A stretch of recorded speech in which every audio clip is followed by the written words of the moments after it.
تو دیکھیں جب ہم اس فضیلت کو نہیں سمجھیں گے نا تو ہم کہیں گے، خاتون کہے گی مجھے فضیلت ہونی چاہیے، تو جو ایک فضیلت اللہ تعالیٰ نے عطا فرما دی ہے، میرے خیال سے اگر اسی کو ملحوظ خاطر رکھتے ہوئے چلے نا تو اسی میں عافیت ہے۔ جب بیوی چاہتی ہے نا کہ میں اپنا حق جو ہے ایک خاوند سے چھین کر لوں اور اس سے آگے بڑھنے کی کوشش کروں تو پھر معاملات خراب ہوتے ہیں۔ میں نے اسی لیے شروع میں جو بطور تمہید آپ سے ایک عرض کیا تھا کہ ایک مسلمان کا توکل جو ہے نا وہ اللہ تعالیٰ کی ذات پہ ہوتا ہے، اور مسلمان کی نظر ہمیشہ آخرت پہ ہوتی ہے۔ اگر بالفرض دنیا کے اندر کہیں اس کی حق تلفی بھی ہو رہی ہے، خاوند کی حق تلفی ہو رہی ہے یا بیوی کی حق تلفی ہو رہی ہے، یا اللہ نہ کرے ان کی بھی حق تلفی ہو، اس کے علاوہ اگر والدین کی حق تلفی ہو رہی ہے اولاد کی، تو ہر بندے کو یہ بات اس کے مد نظر ہونی چاہیے کہ میں نے اللہ تعالیٰ کو جواب دینا ہے۔ تو اگر دنیا میں کہیں حق تلفی ہو رہی ہے تو اس کا اجر کسی نہ کسی صورت میں اس بندے کو جس کی حق تلفی ہوئی ہے آخرت میں یقیناً ملنے والا ہے۔ تو اگر ان تمام چیزوں کو مد نظر رکھتے ہوئے اور تھوڑا سا جھکاؤ پیدا کر لیں کسی بھی معاملے کے اندر، تو میرا خیال ہے یہ تمام کے تمام مسائل مطلب آپ کو باہمی رضامندی ہے، اور اگر آپ نے ساتھ رہنا ہوتا ہے کسی بھی۔ میں حافظ صاحب ایک جملہ عرض کروں یہاں پہ کہ یہ جو سوال کیا تھا نا کہ خاوند بیوی کو بلائے اور بیوی اس کی فرما برداری نہ کرے کسی لحاظ سے بھی، تو خاوند کے اندر بھی کوئی ایسی چیز ہونی چاہیے نا کہ بیوی انکار نہ کر سکے، اور بیوی میں بھی ایسی چیز ہونی چاہیے کہ خاوند انکار نہ کر سکے۔ ایک دوسرے کی پسند ناپسند اور کسی کے اٹریکشن کو اتنا تو سمجھنا چاہیے کہ ٹھیک ہے نا، میرا اشارہ جی کیسے سر؟ دیکھیں کسی بھی رشتے میں جو ٹرمز اینڈ کنڈیشنز ہیں وہ دو چیزوں پہ کھڑے ہوتے ہیں، رائٹس اینڈ اوبلیگیشنز۔ وہ بھلے امپلائر امپلائی کا ہو، میاں بیوی کا ہو، جو بھی ہو دنیا میں، ڈزنٹ ریلی میٹر۔ تو جو قرآن نے واضح کر دیا ہے میاں بیوی کے کانٹیکس میں کہ دونوں کے حقوق برابر ہیں، لیکن مردوں کو ایک درجہ پھر افضلیت ہے، تو اس کا مطلب ہے کہ حقوق تو برابر ہی ہیں، اب پیچھے فرائض بچتے ہیں، تو فرائض میں ایک درجہ اگر افضلیت ہے تو فرائض میں، اور ہمیں نظر بھی آتا ہے قوام بنایا گیا ہے، جاؤ محنت کرو، دھوپ بارش ڈزنٹ میٹر، تمہاری ذمہ داری ہے، you are the provider, you have to.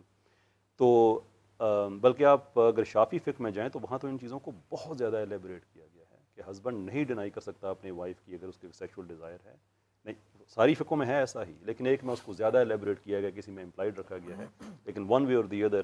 ہاں یہ بات ضرور ہے کہ چونکہ کچھ چیزیں سوسائٹی میں زیادہ مشہور ہو جاتی ہیں تو اس کے ساتھ بہت سی چیزیں ہوتی ہیں وہ لوگ خود سمجھ لیتے ہیں کہ شاید وہ ہیں ہی نہیں۔ حقوق کی جہاں تک بات ہے exactly the same, there is no difference, بس یہ بات زیادہ مشہور ہوگی ہے کہ بیوی نہ نہیں کر سکتی، ہسبینڈ بھی نہیں کر سکتا۔ جی ساشا، آپ اس پہ کیا کامنٹ کریں گی؟ اس وومن کا کنسنٹ جو ہے وہ میٹر کرتا ہے یا نہیں کرتا؟ دیکھیں میرے خیال سے دونوں ہمارے جو مرد حضرات ہیں انہوں نے کافی ملا جلا سا ان بائسڈ ریویو دیا ہے۔ مطلب مفتی صاحب نے بڑی پیاری بات کی ہے کہ اگر جہاں پہ مرد کو پرابلم ہے یا جہاں پہ عورت کو پرابلم ہے، مرد کو بھی ہے، ٹھیک ہے، دونوں کو ہے، تو یہ ایک آپ کی کپل کی ایک ذاتی کیمسٹری ہے، آپ کی میوچول انڈرسٹینڈنگ ہے، آپ کو ایک دوسرے کو رسپیکٹ کرنا چاہیے، آپ کو ایک دوسرے کو سمجھنا چاہیے، آپ کو ایک دوسرے کو جاننا چاہیے، ایک بیمار ہے یا ایک تھوڑا سا ڈسٹرب ہے، ایک تھکا ہوا ہے یا دوسرا تھوڑا سا تنہا ہے، یا تھوڑا وٹ سو ایور جو بھی آپ کی مینٹل ایموشنل کنڈیشنز چل رہی ہیں، یا وٹ سو ایور آپ فزیکلی ال ہیں، آپ ڈسٹربڈ ہیں، یا جو بھی آپ کی صورتحال ہے، تو آپ کو احترام کرنا چاہیے، ٹھیک ہے، آپ کو مطلب خاص طور پہ یہ نہیں کہ مطلب کوئی پابند نہیں ہے۔ یہ ویسے جہاں سے ہم شروع ہوئے تھے نا عدم برداشت والے، یہ بات ساری آ جا کے مختلف معاملات میں وہیں پر آپ کو تحمل اور برداشت اور خیال، اس سے زیادہ نا بات پتہ کیا آ جاتی ہے؟ احترام۔ دیکھیں انسانی سب سے آسان کام ہے کسی بھی انسان کا احترام کرنا، کسی بھی انسان کا احترام کرنا۔ تو آپ میرے خیال سے وہ جو آپ کا اتنا قریبی رشتہ ہے، آپ کی جو بیوی ہے، آپ کی ساتھی ہے، آپ کی پارٹنر ہے، آپ کی دوست ہے، آپ کی کمپینین ہے، آپ کی کامریڈ ہے، آپ کے ساتھ اس نے زندگی ساری گزارنی ہے، آپ کے بچوں کی ماں بھی ہے، تو مطلب آپ کو احترام آپ کا ایک دوسرے کے لیے بہت اہم ہے کہ آپ کو سمجھنا چاہیے کہ وہ ہے جی بالکل ٹھیک ہے، مطلب اس سے things can be really easy. ٹھیک ہے۔ اچھا کیسر صاحب، یہ جو جس طرح سے یہ پاکستان میں عمومی طور پر معاشرے میں جو مسائل اس طرح سے ہیں، لوگ جہاں پر اس حد تک بھی بعض اوقات بات پڑتی ہے برداشت والے معاملے میں، خاندانوں کے خاندان تباہ ہو جاتے ہیں، بچے بیچارے آج بھی اگر ہم فیملی کورٹس میں جاتے ہیں روزانہ کی بنیاد پر، اگر آپ احترام کو تو نہ ستیہ ناس ہی ہو چکا ہے، دفن ہی ہو چکا ہے، مطلب 5-5 4-4 3-3 2-2 سال کے بچے ہیں گود میں اٹھائے ہوئے ہیں، وہ ماں ادھر بھاگ رہی ہے، باپ ادھر بھاگ رہا ہے، وہ دادا دادی ادھر ہیں، نانا نانی ادھر ہیں، بچے خوار ہو رہے ہیں. تو یہ اگر ہم یہ کہہ رہے ہیں کہ نوجوان نسل میں عدم برداشت ہے، تو جس نے 15 سال کے بعد جوان ہونا ہے اس کو پھر ہم کیا دے رہے ہیں؟ عدالتیں تو بھری پڑی ہیں. ایگزیکٹلی یہی ہوگا، جو ان پٹ ہوگا وہ آؤٹ پٹ اسی پہ بیس کرے گا. Absolutely true. میں اسی لیے جو چیز بار بار عرض کرتا ہوں کہ we need to take religion to its true shape. ہمارے لیے اسلام نماز روزے سے آگے بڑھا ہی نہیں ہے. جب ہم کہتے ہیں نا کہ it's a way of life, it has a meaning. اس کے اوپر صدیوں کا ڈیٹا موجود ہے، آئیڈیل سوسائٹیز موجود ہیں، right from the government to the ordinary person, سب کے rights obligations. It is a paradigm پورے کا پورا. اب ایشو یہ ہے کہ مثال کے طور پہ ہم پاکستان کا جو ڈرامہ دیکھتے ہیں کنسسٹنٹلی 4-5 کہانیوں ان کو ریگرجیٹیٹ کیا جاتا ہے. اب اس میں ایک اسٹرانگ وومن وہ ہے جس نے جو شادی شدہ ہو کے کسی اور مرد کے ساتھ بھی اس کا کہیں نہ کہیں کوئی تعلق چل رہا ہے. ایک اسٹرانگ مرد وہ ہے جو شادی شدہ ہو کے کہیں کسی اور کے ساتھ تعلق رکھا ہوا ہے. اب وہ آپ کو دکھا رہے ہیں کہ ایک کولیکٹیوسٹ معاشرے کے اندر ایک انڈیویجولسٹک آئیڈیا پرومسکوٹی جس کو ہم امپلائڈلی کر رہے ہیں، پروموٹ کر رہے ہیں، اور ایک 9 سال 8 سال کا بچہ یا بچی، ان فیملیز کی میں بات کر رہا ہوں جو ٹوٹی نہیں ہیں، وہ ہر روز ماما بابا کے ساتھ بیٹھ کے ڈرامہ دیکھ رہے ہیں. اب 9-10 سال دیکھتے دیکھتے جب ان کی اپنی عمر 18-20 سال ہو جائے گی تو ان کا مطلب ہے کہ جو ان کے سیکھنے کی بیسٹ ایج تھی اس وقت ان کو جو ڈیٹا ان پٹ کیا گیا وہ یہی ہے. اب اسی کا ہی آؤٹ پٹ نکلنا ہے.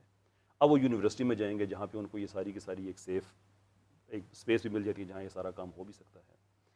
اٹس ہوچ پوچ کی میں بات کرتا ہوں. ایشو یہ ہے کہ ہم نے ایک زمانہ ہوتا تھا کہ ہم کہتے تھے کہ مسلمان کا مسئلہ یہ ہے. یہ اس زمانے کی بات ہے جب ہم سے جو پچھلی جنریشن ہے یہ تانا وہ اپنے آپ کو دیا کرتے تھے کہ مسئلہ یہ ہے کہ ہم پاکستان میں رہ کے عیاشی ساری ویسٹ والی کرنا چاہتے ہیں، دفن مدینہ ہونا چاہتے ہیں، اور بعد میں ہمیں جنت بھی چاہیے. وہ چیز جو ہے نا وہ اب زیادہ عام ہو گئی ہے کہ ہم ایک ہی وقت میں یہ سارے مزے لینا چاہتے ہیں. ایسا نہیں ہو سکتا. We have to choose. بھائی اسلام کو اب پڑھنا شروع کر دیں. یہ نماز روزے کی بات نہیں ہے، وہ انٹری پوائنٹ ہے، اینڈ پوائنٹ نہیں ہے. اصل کہانی اس کے بعد سٹارٹ ہوتی ہے when you realize کہ آپ ایک سٹیزن ہیں اور آپ کے پاس ایک گائیڈنس ہے کہ آپ نے سٹیزن اس طرح سے بننا ہے، وائف ایسے بننا ہے، ہسبینڈ ایسے بننا ہے، فادر ایسے بننا ہے. یہ ساری کی ساری باتیں آپ پریکٹیکلی لے کے آتے ہیں تو چیزیں ٹھیک ہو جاتی ہیں. جب آپ ایک چیز وہاں سے پکڑیں گے وہاں سے پکڑیں تو پھر یہی ہوگا. بالکل آپ کی بات ٹھیک ہے. جو اتنا کنفیوزڈ ان پٹ ہے، اور ہمارے ہاں تو پرٹیکولرلی کنفیوزڈ اس لیے بھی ہے کہ ہمارے اندر کا جو چھوٹا سا اسلام ہے وہ ہمیشہ مظلوم رہا ہے. پہلے وہ مظلوم رہا اس لیے کہ ہم جن سسٹم سے ہم اسلام کی طرف آئے تھے، جس کے اندر بہت سے ہندوازم یا جس بھی ریلیجن سے ہم آئے تھے، ایک اس کا کلچر، اس کے بعد ہم بن گئے غلام. سینٹرل ایشیا میں ہم بن گئے مارکسسٹ لوگوں کے غلام، باقی جگہ پہ ہم بن گئے لبرلز کے غلام. پھر ہمارے اندر کا مسلمان ان کا غلام ہو گیا. پھر جب آزادیاں ملی تو ہم ایک انٹرنیشنل آرڈر کے اندر جوان ہو رہے ہیں. پھر انٹرنیشنل میڈیا، انٹرنیشنل ادارے، وہ سب کچھ وہ کنٹرول کرتے ہیں، نیریٹو بلڈنگ وہ کرتے ہیں. ہم یہاں تک آ چکے ہیں. آج کا مسلمان جو کنفیوز ہوا، وہ جو سمجھتا ہے یار مسلمان اب یہاں پہ بڑی ایکسٹریمزم پایا جاتا ہے، بڑے کس کا نیریٹو لے رہا ہے؟ جو عراق کو برباد کر چکے ہیں، افغانستان کو، سیریا کو. نیریٹو جو بنا رہے ہیں، جو آپ کے خیال میں جس میں لیبیا لے لیں، عراق لے لیں، ایران لے لیں، اور بھی مسلم ممالک، شام کا، مصر کا، ادھر ادھر حال دیکھ لیں، وہ نیریٹو بلڈ کرتے ہیں اور اسی کے اوپر بات آپ کا خیال ہے. ایک کالر ہے جی ہمارے ساتھ. السلام علیکم. کون صاحب کہاں سے ہیں محترمہ؟ وعلیکم السلام. میں طفیل بات کر رہا ہوں ساہیوال سے. ہاں جی طفیل. میرا ایک سوال ہے ساشا صاحبہ سے. میں پوچھ سکتا ہوں سوال؟ جی جی پوچھیں، آپ نے فون تو کیا. اچھا، سوال میرا یہ ہے کہ ہم نے دیکھا ہے پاکستان میں نا بڑی بڑی تحریکیں چلتی ہیں عورت کے آزادی کے لیے، عورت کے حقوق کے لیے. کیا یہ تحریکیں مرد کے حقوق کے کبھی نہیں چلیں؟ یہ مرد کے حقوق نہیں ہے اس معاشرے میں. ٹھیک ہے. ساشا صاحب کا سوال ہے. جی سوال رپیٹ کریں گے آپ؟ تھوڑی سی ان کی سنب آواز تھی. انہوں نے کہا جی کہ عورت کی حقوق کے لیے بہت تحریکیں چلتی ہیں، مرد کے حقوق کے لیے تو کوئی تحریک نہیں چلتی. ساہیوال سے آپ وہاں سے شروع کریں نا ایک کام. ہاں جی. تو نہیں، انہوں نے کہیں کہ اب دیکھیں نا، جو طبقہ محکوم ہوتا ہے تو اسی پہ تحریکیں چلیں گی نا. آپ پہ ہوتا تو مردوں پہ چلتی. جب میٹریارکی تھی جب تو مردوں پہ بھی. مطلب اب دیکھیں نا، اب اگر آپ اپنی بیویوں کے یا اپنی گھر میں اپنی بہنوں کے، اپنی ماؤں کے، اپنے گھر کی موجود تمام عورتوں کے ساتھی ہیں تو آپ کو یہ تحریکیں تکلیف نہیں دینی چاہیے. آپ کو اندازہ ہونا چاہیے کہ یار میری بہن جب گھر سے باہر نکلتی ہے